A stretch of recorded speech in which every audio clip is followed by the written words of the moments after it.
예배해 주신 하나님의 말씀은 이사야 44장 21절에서 23절까지 말씀입니다.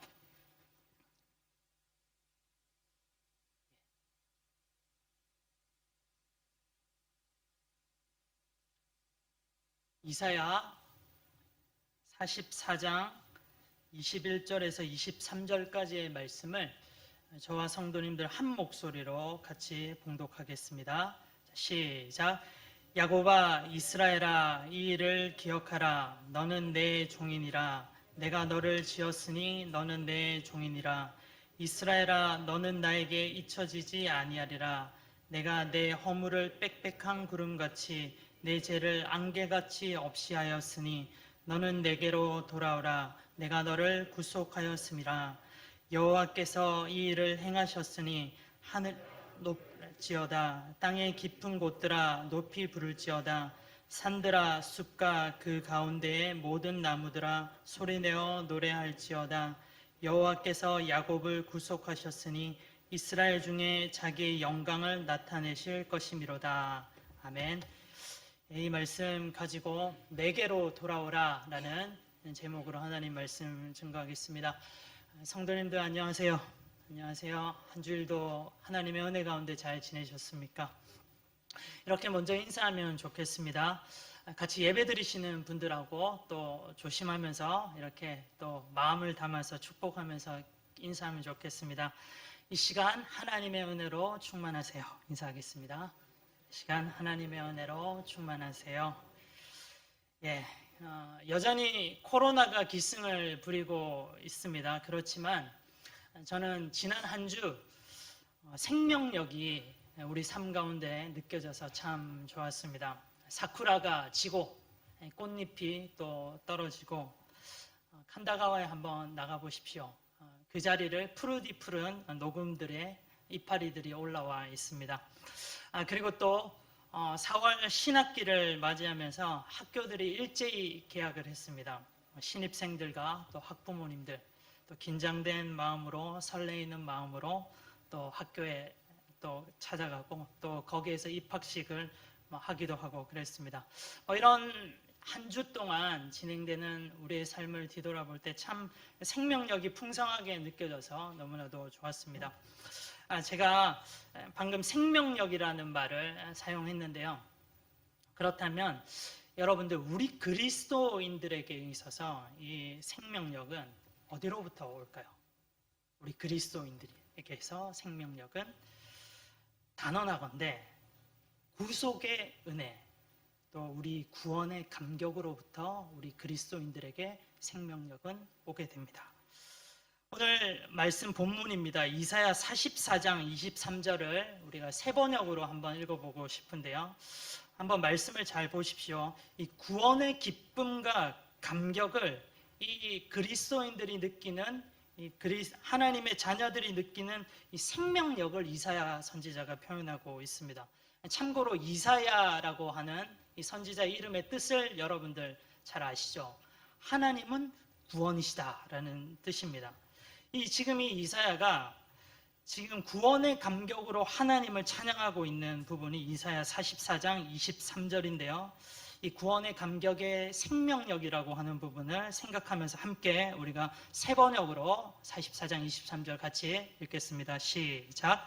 주님께서 이런 일을 하셨으니 하늘아 기쁘게 노래하여라. 땅의 깊은 곳들아 함성을 울려라. 산들아 숲아 그리고 그 속에 있는 모든 나무들아 소리를 높여 노래하여라. 주님께서 야곱을 구원하심으로써 주님께서 이스라엘을 구원하심으로써 영광을 나타내셨다. 여러분 구원으로 오는 이 생명력이 느껴지시나요? 이사야 선지자의 이 이름의 뜻처럼 이사야 선지자가 지금 고백하고 있는 것처럼 우리가 성경을 통해서 알고 믿고 있는 하나님은 구원자 하나님이십니다. 구원자 하나님. 이 시간 선포되는 말씀의 큰 줄거리가 이 큰 방향이 바로 이 구원에 대한 부분입니다. 죽을 수밖에 없는 우리 죄인들이 구원받았을 때 이 구원의 이 기쁨과 감격이 얼마나 크고 그 기쁨 가운데 살아갈 때 우리 가운데 생명력이 얼마나 풍성하게 느껴지는지 오늘 말씀을 통해서 같이 나누고 싶습니다. 인간의 목적은 하나님을 영화롭게 하고 하나님을 찬양하는 것입니다. 우리가 이 창조된 목적에 따라 살아갈 때 우리는 가장 생명력 있는, 가장 행복한 삶을 살 수가 있습니다. 방금 저희가 이사야 44장 23절을 읽었는데요. 이사야는 하나님께 지금 영광을 돌리고 있습니다. 하나님을 찬양합니다. 노래하고 있습니다. 왜요? 하나님이 나를, 우리 민족을 구원해 주신다는 것을 확신하고 있기 때문입니다.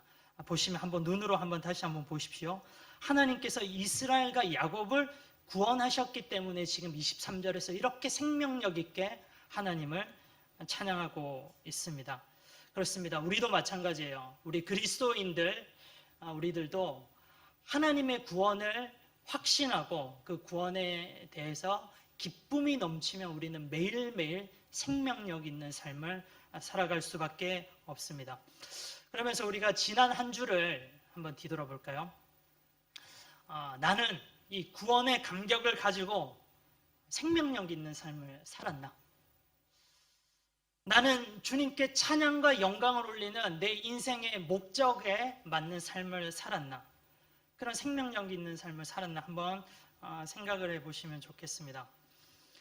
지난 한 주를 뒤돌아보니까 이 세상은 생명력으로 넘치는 것 같았습니다. 생명력으로 풍성할지 모르겠지만 전 아니었는데요.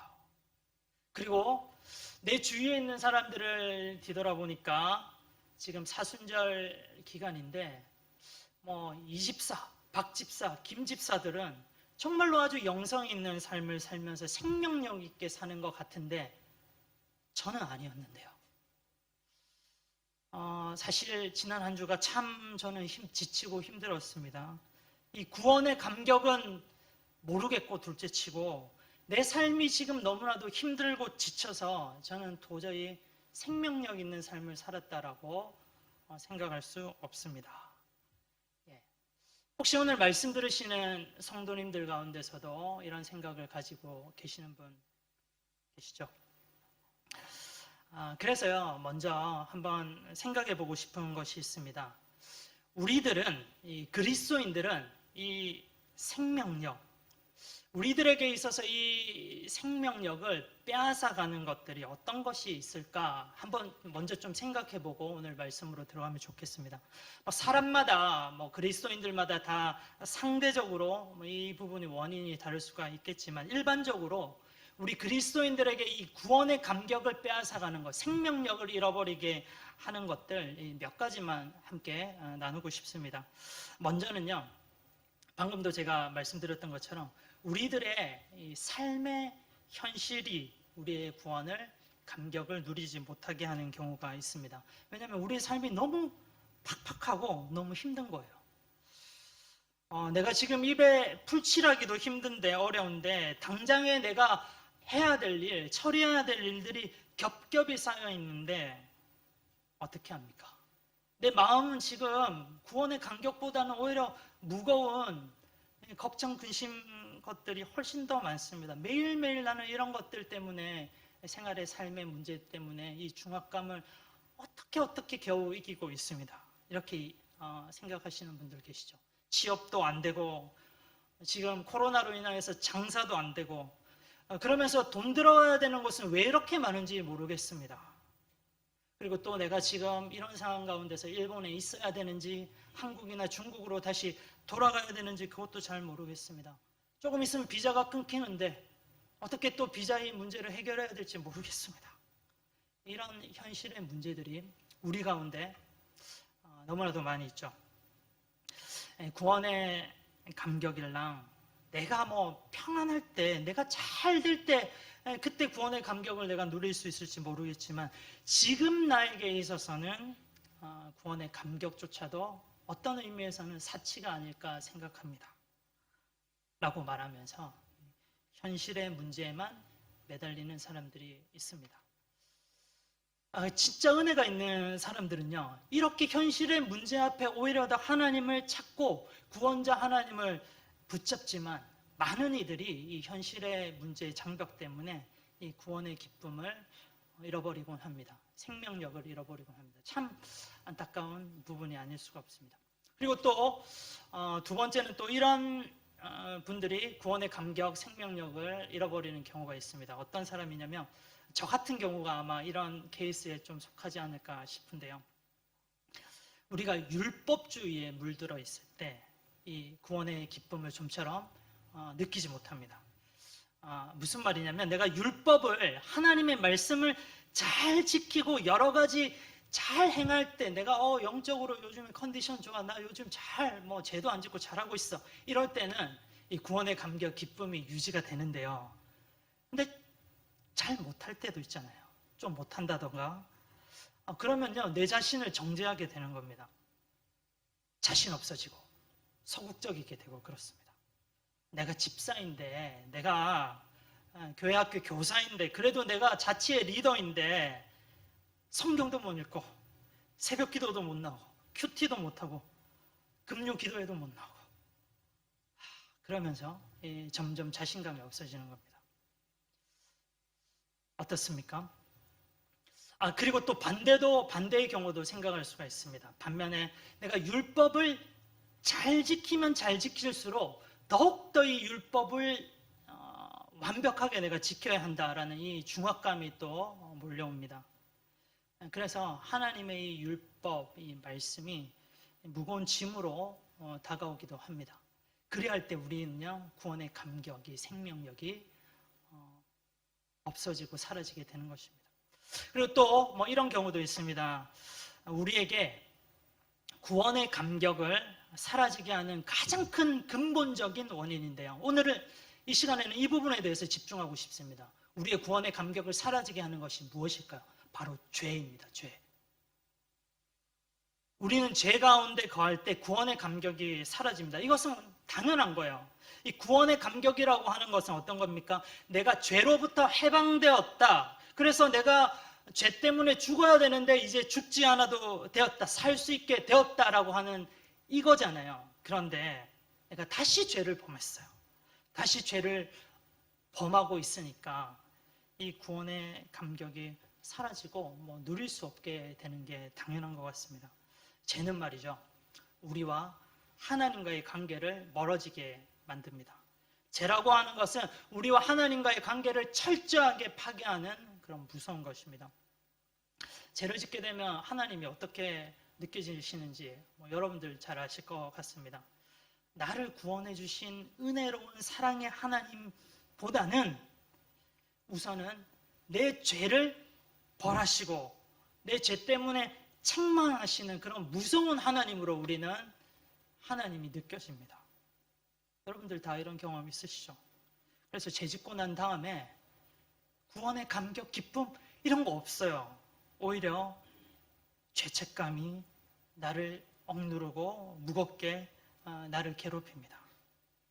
내가 이런 죄를 범했는데 라고 생각하니까 내 마음 가운데 두려운 마음도 가득합니다.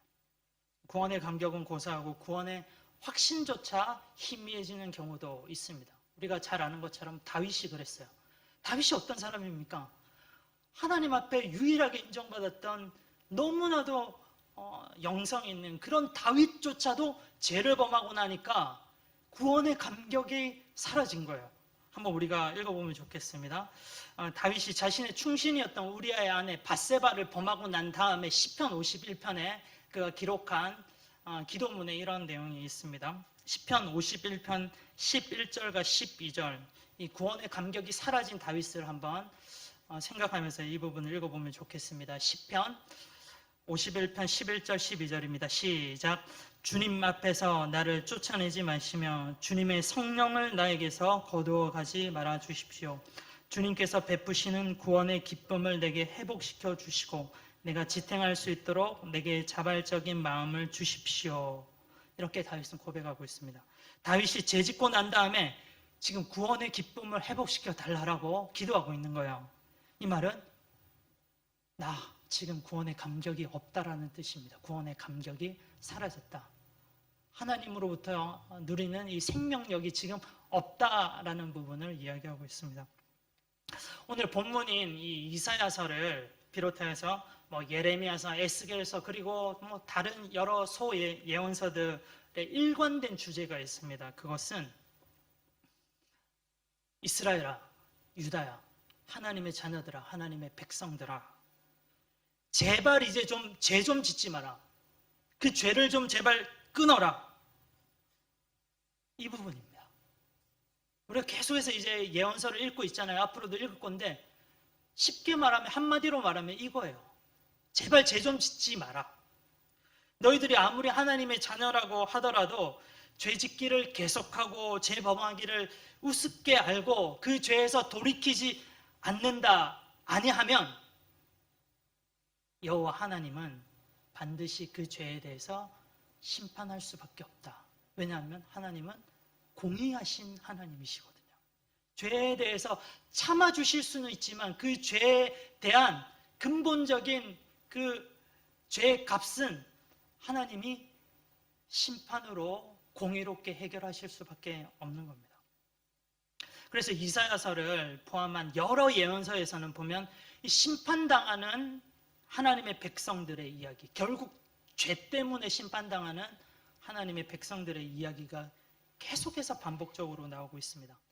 오늘 이사야서 이 본문을 기점으로요, 약 100년 뒤에 이 죄를 계속해서 지었던 이 유다 백성들, 예루살렘이 결국은 멸망을 당합니다. 그때 멸망당할 때 그 참혹함은 이루 말로 설명을 할 수가 없습니다.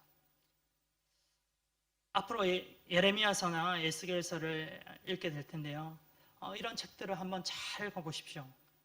이 책에 심판당하고 멸망당하는 그 무섭고 비참한 것들이 잘 기록되어 있습니다.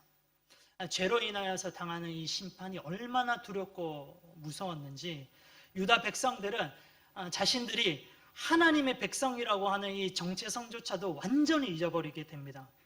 흔들려요, 그 정체성이. 하나님께서 우리를 버리셨다. 하나님이 나를 기억하시지 않는다. 이렇게 생각하는 겁니다. 그래서 오늘 이사야 42장 21절을 보면요, 이런 죄로 인하여서 심판당하고 두렵고 무서워하고 있는 이 이스라엘 백성에게 하나님이 하시는 말씀이에요. 이사야 42장 21절이 그 부분입니다. 성경은 하나님이 심판하시는 것으로만 끝나지 않습니다. 그렇죠? 심판하시지만 하나님은 사랑이시기 때문에 우리를 구원하신다. 이게 성경의 일관적인 그 계속해서 반복하는 주제입니다. 이사야서도 마찬가지고요. 심판하시나 구원하신다. 이것이 성경의 전체 주제이고 이사야서의 주제입니다. 오늘 이사야 42장 21절 이런 부분으로 우리가 또 한번 말씀을 읽어보면 좋겠습니다. 죄 때문에 벌벌 떨고 내가 하나님의 자녀라고 하는 정체성까지 다 잃어버린 이 불쌍한 사람들에게 하나님이 사랑으로 이렇게 말씀을 하시는 겁니다. 같이 이 부분 읽어보겠습니다. 세 번역으로 42장 21절 부분입니다. 같이 읽겠습니다. 야곱아, 이런 일들을 기억하여 두어라. 이스라엘아, 너는 나의 종이다. 내가 너를 지었다. 나는 나의 종이다. 이스라엘아, 내가 너를 절대로 잊지 않겠다. 42장 21절을 한번 다시 보십시오. 하나님이 너희를 절대로 잊지 않겠다 말씀하시는 겁니다. 너희들은 내가 너를 잃었다, 기억하지 않는다 하지만 아니다, 나는 절대로 아니다, 이렇게 이야기합니다. 여기에서 우리가 중요한 사실을 알 수 있습니다. 우리는 명심해야 되는데요, 하나님은 죄인을 심판하시고 멸망시키고자 하시는 분이 아닙니다. 하나님은 아무리 우리가 죄를 많이 범한다 하더라도 이 죄인이 심판당하는 것을 기뻐하시는 분이 아니세요. 오히려 이 죄의 길에서 돌아오기를, 그래서 그들이 멸망당할 그 심판에서 살아날 것을 기뻐하시는 분이 하나님이십니다. 에스겔 18장 23절입니다. 에스겔 18장 23절 세 번역으로 우리가 한번 이 부분을 읽어보겠습니다. 시작. 나 주 하나님의 말이다. 에스겔 18장 23절입니다. 제가 한번 읽어보겠습니다. 잘 한번 들어주십시오. 나 주 하나님의 말이다. 악인이 죽는 것을 내가 조금이라도 기뻐하겠느냐? 오히려 악인이 자기의 모든 길에서 돌이켜서 사는 것을 내가 참으로 기뻐하지 않겠느냐? 하나님은 심판의 대상인 그 당사자들이 회개하며 하나님께 돌아오기를 바라시는 분이십니다. 심판의 대상자들이 진심으로 자신들의 죄를 회개하며 그 악한 길에서 돌아올 때 하나님은 기뻐하세요. 왜 기뻐하시냐면 너희들이 죽지 않아도 되구나 기뻐하시는 겁니다. 이런 모습을 통해서 우리는 하나님이 사랑이시다, 사랑의 분이다라는 것을 알 수 있습니다. 이 내용이요, 이사야서를 포함한 다른 예언서들 성경 전체에 일관된 내용입니다. 하나님께서 우리의 죄를 없애주시는데 방금도 말씀드렸지만 한 가지 조건이 있습니다. 그것은요, 바로 회개입니다. 회개. 이사야 44장 22절입니다. 이사야 44장 22절 부분인데 이 부분도 제가 한번 읽어보겠습니다. 한번 말씀을 잘 들어주십시오. 내가 너의 죄를 짓는 구름을 거두듯 없애버렸으며 너의 죄를 안개처럼 사라지게 하였으니 나에게로 돌아오느라 내가 너를 구원하였다. 예. 그렇습니다. 하나님께로 돌아가는 자, 나에게로 돌아오라. 하나님 앞에 회개하는 자, 모든 죄가 다 씻음받고 구원받는다 말씀하십니다. 또 말씀을 하나 살펴보고 싶은데요. 에스겔 18장 32절입니다. 에스겔 18장 32절 같이 읽겠습니다. 시작. 죽을 죄를 지은 사람이라도 그가 죽는 것을 나는 절대로 기뻐하지 않는다. 그러므로 너희는 회개하고 살아라. 나 주 하나님의 말이다. 회개하고 살아라. 하나님께 돌아오라. 그래서 너희가 죽지 말고 살아라. 이게 바로 사랑의 하나님의 마음입니다. 하나님의 사랑은요, 이 하나님의 긍휼하심은 하나님의 심판과 하나님의 공의를 덮습니다. 하나님은 죄에 대해서 수천 번 참으시다가도 진노를 내리시는 그 순간까지 물으십니다. 공의하셔서 어쩔 수 없이 진노를 내리시는 그 순간까지도 물으십니다. 어떻게요? 네가 지금이라도 죄에서 돌이킬래? 그래서 나에게 돌아올래? 회개할 수 있느냐? 그렇다면 나는 너에게 심판 내리고 싶지 않다. 네가 나는 살기를 원한다. 하나님 말씀하십니다. 성도 여러분, 하나님의 이 사랑이 느껴지십니까? 여러분들에게 한 가지 근본적인 질문을 드리겠습니다. 여러분이 죄인이라고 생각하시나요? 많은 사람들이 우리 기독교에 대한 교리라든가 교회에 처음 왔을 때 굉장히 반발하는 점이 바로 내가 왜 죄인이야? 나 죄인 아니야. 이렇게 하죠. 근데 여러분들은 어떻습니까? 나는 그래도 괜찮은 사람이지. 사회적으로, 도덕적으로 무리를 일으킨 적이 한 번도 없어. 그래도 나는 남몰래 좋은 일도 많이 하고 또 어려운 친구들 좀 많이 도와주기도 하고 내가 또 남에게 피해 준 적은 내가 생각해봐도 한 번도 없는 것 같은데 나는 법을 어긴 적도 없어. 남들에게 부끄럽지 않은 삶을 살았다고 말할 수 있어. 여러분들 어떻습니까? 우리가 이런 삶을 살았다고 해서 우리가 죄인이 아닌 것이 아닙니다. 모든 사람은 죄인입니다. 죄의 문제로 자유로운 사람은 그 어떤 사람도 없습니다. 교육자도 죄인이고요. 저도 죄인입니다.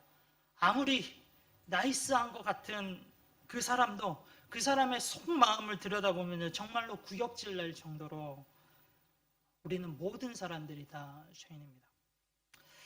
다른 사람 이야기가 아닌 제 이야기입니다. 저는 매일매일 죄를 짓고 있습니다. 아무도 없을 때, 혼자 있을 때 여러분들이 모르는 죄를 저는 짓고 있어요. 하나님은 아세요. 저도 압니다. 마음속으로도 하루에도 수십 번씩 죄를 짓습니다. 정말로 이기적이고요. 욕심도 있고 탐욕도 있습니다. 정욕적이고 또 수근수근거리기도 하고요. 시기하기도 하고 질투도 합니다. 또 불평불만도 많아요. 또 어떨 때는 좌절하기도 합니다. 어떨 때는 게으르기도 하고요. 또 자기 중심적이기도 합니다. 다른 사람 아니죠. 저요. 이런 더러운 것들로 완전히 뒤죽박죽 오물 같은 모습이 바로 저입니다. 여러분들은 이런 죄에서 자유하신가요? 여러분들은 여러분들이 죄인이 아니라고 말씀하실 수 있습니까? 하나님은 말씀하십니다. 의인은 없다. 아무도 없다. 우리도 다 죄인이라고 하는 이야기입니다. 이 시간 예배 드리시면서 여러분들에게 은혜가 있기를 원하는데 어떤 은혜냐면 여러분들이 나는 죄인이다 라고 하는 이 의식을 가질 수 있으면 좋겠습니다. 지금 성령님께서 역사하셔서 우리 심령마다 죄의 민감함이 더해지면 좋겠습니다. 오해하지 마십시오. 이 복된 주님의 날에 예배 설교를 통해서 여러분들에게 희망을 주고 또 소망의 말씀을 전해야 되지만 내가 여러분들에게 죄책감을 주고 마음에 불편함을 주고 싶은 마음, 그런 마음 하나도 없습니다. 그런데요, 우리가 내가 죄인이라고 하는 이 민감함, 죄 때문에 괴로워하는 이 부분이 있어야지만 우리에게 복음이 축복이 되고 우리에게 이 복음이 기쁨이 된다라는 사실을 여러분들은 반드시 꼭 좀 아시면 좋겠습니다. 무슨 말이냐? 우리가 죄에 대해서 민감하면 민감할수록 구원에 대한 기쁨과 감격, 우리가 하나님의 자녀라고 하는 이 생명력이 훨씬 더 풍성해진다는 사실입니다. 나 죄인 아니야 라는 사람한테 너 구원받았어, 너 죽지 않아도 돼, 이렇게 하면 그 사람 아무런 구원의 감격이 없어요. 왜? 내가 죄인 아닌데 뭐, 나 안 죽어도 되는데 뭐.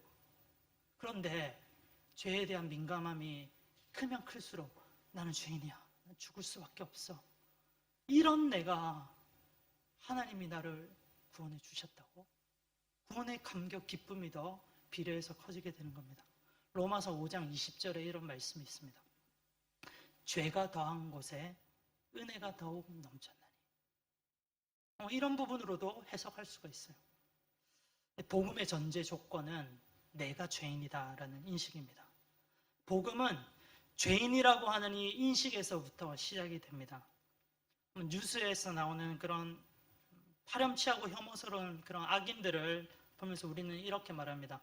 저 죽일 놈, 천벌받을 놈, 저런 놈들은 죄값을 받고 죽어야 해, 그렇게 말하죠. 저도 그렇게 말해요. 그런데 사실은 이 악한 죄인이나 우리들이나 저나 여러분들이나 사실은 다 똑같은 죄인이에요. 하나님 앞에서 이 죄 때문에 깨끗하고 죽지 않을 수 있는 사람 아무도 없습니다. 우리는 다 죽어 마땅한 죄인입니다. 그런데 이런 우리들에게 하나님이 사랑으로 말씀하시고 권면하십니다. 너희들 더 이상 죽지 않아도 된다. 너희들 살기를 원한다. 너희들 정말로 나는 너희를 사랑한다. 너희들이 그 죄에서 돌이키면 좋겠다. 그러면서 이 죄에 대해서 돌이킬 수 있는 방법, 유일한 방법, 확실한 방법을 우리에게 주셨습니다. 그것이 바로 이 십자가입니다. 십자가. 로마서 5장 8절 말씀입니다. 로마서 5장 8절 한번 읽어보겠습니다. 같이 시작. 그러나 우리가 아직 죄인이었을 때 그리스도께서 우리를 위하여 죽으셨습니다.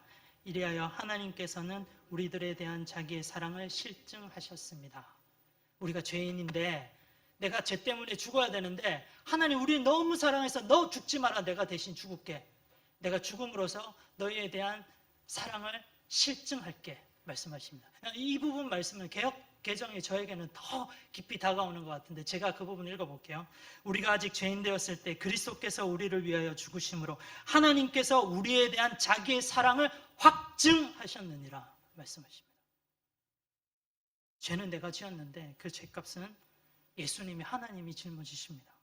내가 죄를 지어서 그 죄값으로 내가 죽어야 되는데 이 죽음은 예수님께서 죽어주신다 하십니다. 왜냐하면 우리를 너무 사랑하시니까요. 여러분, 이번 주가 고난주일입니다. 우리는 고난주일 하면요, 항상 십자가에서 죽으시는 이 예수님과 하나님의 아픈 마음에만 집중을 합니다. 맞습니다. 예, 당연히 그 부분에 우리가 집중을 해야 되는 게 맞습니다. 그런데요, 십자가를 지시면서 하나님이, 예수님이 기뻐하셨다라는 사실 알고 계신가요? 십자가 지시면서 죽으시면서 예수님은 기뻐하셨어요. 왜요? 자신은 죽지만, 하나님은, 예수님은 죽으시지만 그 죽음 때문에 우리가 죽어야 될 우리가 살아날 수 있기 때문에 하나님은 기뻐하신다는 거예요. 이 부분 말씀 히브리서 12장 2절 말씀입니다. 히브리서 12장 말씀인데 십자가를 지시면서 예수님은 기뻐하셨대요. 한번 읽어보겠습니다. 시작. 믿음의 창시자요 완성자이신 예수를 바라봅시다. 그는 자기 앞에 놓여있는 기쁨을 내다보고서 부끄러움을 마음에 두지 않으시고 십자가를 참으셨습니다. 그리하여 그는 하나님의 보좌 오른쪽에 앉으셨습니다. 잘 보세요. 자기 앞에 놓여있는 기쁨, 어떤 기쁨입니까? 사랑하는 내 자녀들이, 우리들이 내가 죽지 않아도 된다라고 하는 그 기쁨, 이 기쁨 때문에 자기가 기꺼이 하나님이, 예수님이 죽으신다는 겁니다. 십자가에서.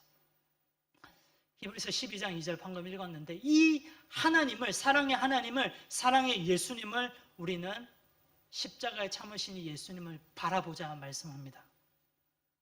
예수님은 십자가에서 몸과 마음과 영혼 아프고 괴로우시면서, 그렇지만 반면에 예수님은 또한 기뻐하셨습니다. 우리가 죽지 않아도 되기 때문입니다. 십자가에서 하나님의 사랑과 공의가 완전히 만족되었습니다. 그렇죠? 하나님의 무서운 그 공의, 죄로 인하여서 죽을 수밖에 없다라는 그 공의가 십자가에서 만족되었어요. 왜요? 예수님이 그 죄 때문에 죽으셨잖아요. 공의는 이미 만족되었습니다. 그러면서 또한 사랑도 만족되었습니다. 죄인인 우리들을 사랑하시는 하나님의, 예수님의 그 사랑이 만족되었습니다. 우리를 사랑하시니까 몸소 자신이 십자가에서 죽으심으로 이 사랑이 만족되었습니다. 오늘 말씀 제목이 여호와께 돌아가서입니다. 내게로 돌아오라입니다. 지금 이 시대에, 우리가 살아가는 이 시대에 우리가 하나님께로 돌아갈 수 있는 유일한 방법, 완벽한 방법, 그 방법은 이 십자가를 통해서입니다. 죄인인 우리가 하나님과의 관계가 죄 때문에 끊어졌지만 이 십자가를 통해서 예수님이 이 막혔던 하나님과의 관계의 담들을 다 무너뜨려 주시고 하나님과의 단절된 이 관계의 다리를 놓아 주셔서 우리는 하나님께로 돌아갈 수 있게 되었습니다. 예수님 때문에, 하나님이 사랑 때문에 우리는 더 이상 죽지 않게 되었습니다. 내가 죽지 않아도 된다. 이 기쁨, 이 감격이 얼마나 큰지 모릅니다. 여러분들, 이 내가 죽지 않아도 된다라는 이 감격, 십자가 예수 그리스도 하나님의 사랑 때문에 이 감격을 이번 한 주 매일매일 좀 곱씹으면서 묵상하시면 좋겠습니다. 그래야 할 때 우리는 생명력 있는 삶을 살 수 있게 됩니다. 이번 한 주뿐만 아니라 우리의 평생의 삶에 매일매일 십자가의 은혜를 묵상하면서 생명력 있게 살아가는 복된 저와 여러분들 되기를 간절히 기도합니다. 기도하겠습니다.